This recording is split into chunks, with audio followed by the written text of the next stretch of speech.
Heya Cryptozens. Tonight's show. Russia to approve crypto for cross-border payments. Shiba Inu founder Ryoshi vanishes. It's 10 p.m. Pacific. The date is May 31st, 2022. Welcome back to the Crypto Overnighter. My name is Nicodemus. I'll be your host.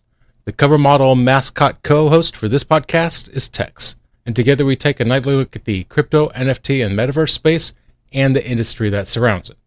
So take a minute, go ahead and subscribe to the podcast now, because we're here at 10 p.m. each and every night so that when you leave in the morning, you're taking with you the crypto news analysis that you need to start your day. And keep in mind, nothing in this show should ever be considered financial advice. So it's been a while since we've looked in on the Russians. Let's see how things are going for them. Reuters published an article on Friday, and it was entitled, Russia Mulls Allowing Cryptocurrency for International Payments. In their article, they quote Ivan Chebeskov. He's the head of the Finance Ministry's Financial Policy Department.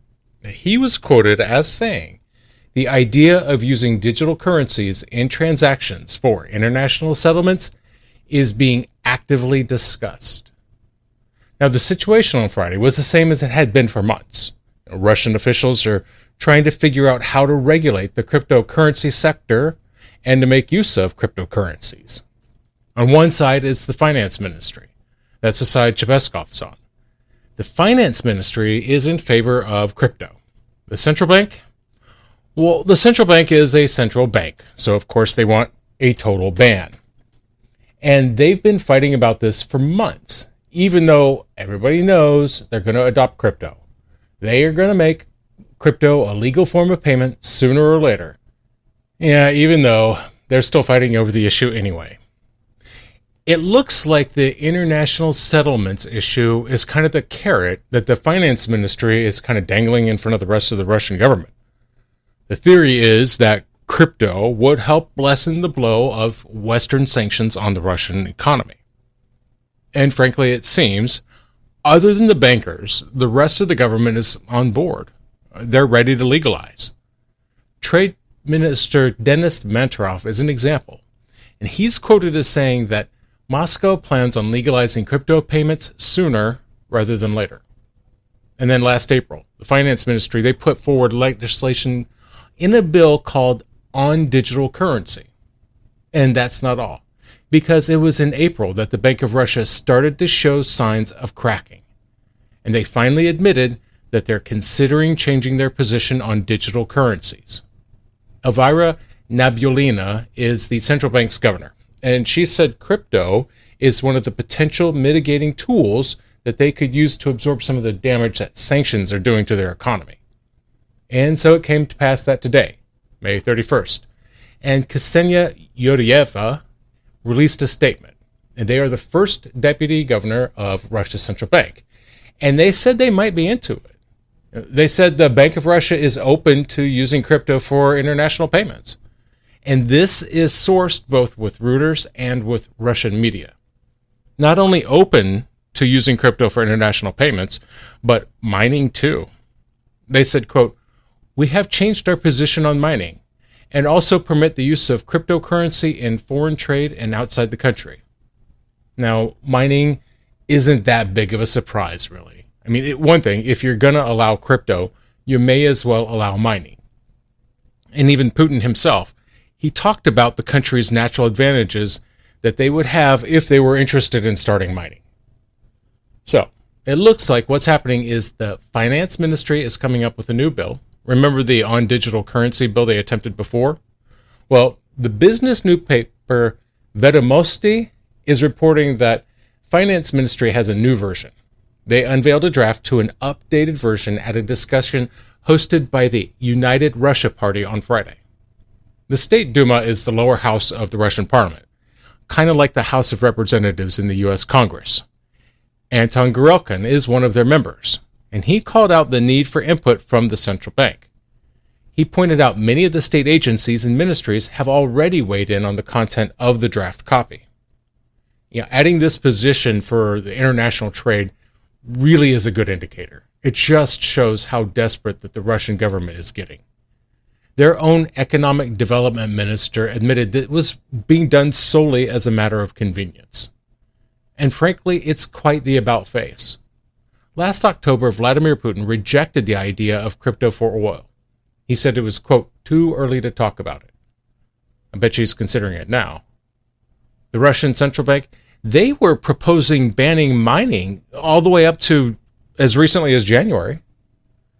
But right now, crypto falls in kind of a gray zone in the Russian law. It's not banned, but it's not protected by regulation either. That said, the Russian government is really starting to pay attention, and that situation is likely to change. Crypto mining is reportedly using 2% of Russia's electrical consumption. That's more than their entire agriculture sector. This represents something of a bounce for Russian hash rate, because they fell from the world's top 3 producers. Their hash rate dropped to a 4.55%, and that put them behind Kazakhstan, the US, and China, which is funny, because nobody's supposed to be mining in China, but that's a different story. Vasily Spuk is Russia's Deputy Minister of Trade and Industry, and he has definitely noticed and is ready to take steps. He wants to bring the mining industry out of the gray zone, and into the light. He said, quote, "Do you know how much mining accounts for the overall map of electricity generation in our country? And I'll tell you, more than 2%. That is more than the cost of electricity for agriculture. We cannot but recognize mining in this sense as an industrial activity or industry." Now, this move comes after the Russian parliament dropped the idea of setting up like a special registry for crypto miners. But the trade minister wasn't the only one showing interest in the Russian mining scene. Prime Minister Mikhail Mushtin is also showing signs of interest.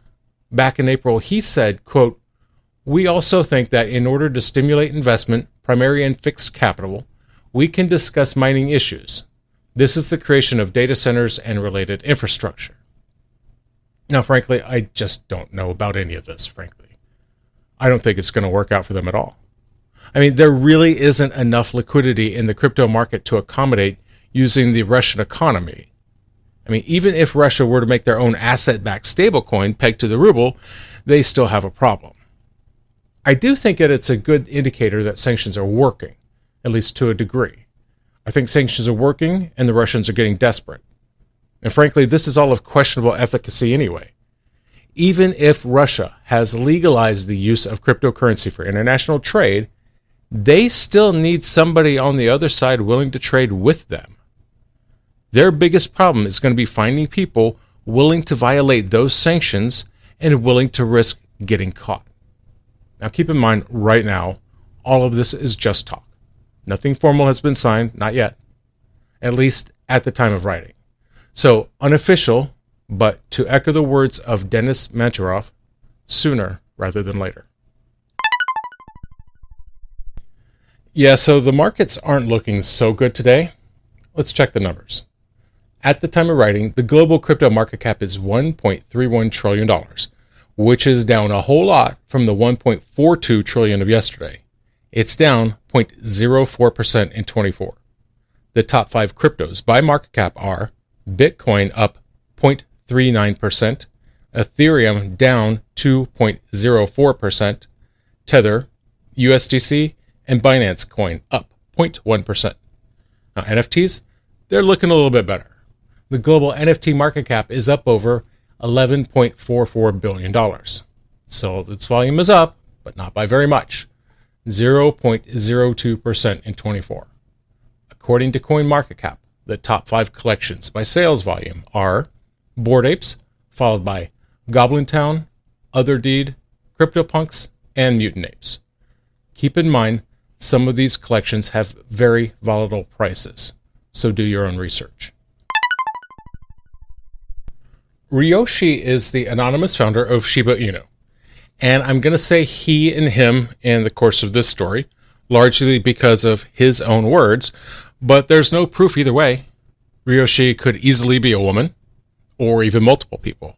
We have no way of knowing, because much like the identity of Satoshi Nakamoto, the identity of Ryoshi, creator and founder of Shiba Inu, remains hidden from us. He once stated, quote, "I am just some guy of no consequence tapping at a keyboard and I am replaceable. I am Ryoshi." And Ryoshi has left the building. By that, I mean they've left the community. 1 year after their last appearance on Twitter, after 1 year of silence, their social presence is gone. Tweets, Medium articles, blog posts, even the "All Hail the Shiba" post, all gone. This project launched back in August of 2020, and since that time, Ryoshi has maintained their secret identity. And it seems that this is only even possible because they were able to keep themselves at arm's length from their own creation. And while Ryoshi is gone, their vision is not. Lead developer Satoshi Kusama is clear. The project will carry on. They will continue to, quote, "actualize Ryoshi's vision and plan for this grand experiment." Ryoshi's departure is not exactly coming out of nowhere. They've kind of hinted that this would happen in the past. And part of it is the continual downplaying of their role and their significance in the Shiba world. They recently wrote, quote, "I have said from the beginning, I am a nobody. I'm not important. The efforts to unmask my identity, even if successful, would be underwhelming. I am just some guy of no consequence, tapping at a keyboard, and I am replaceable. I am Ryoshi." Ryoshi's Twitter account still lives, but is flatlined in terms of activity. There are 2 blogs still up on Medium. A number of people are calling that into question. They're suggesting that those 2 posts might be the work of a scammer with a new account under Ryoshi's name. And that theory has some merit, because previous links to things that were on the blog are now throwing up a "user deactivated or deleted their account" error message, even though there is an account still up and running using the same name and profile pic. So there's evidence that it's probably not the same guy.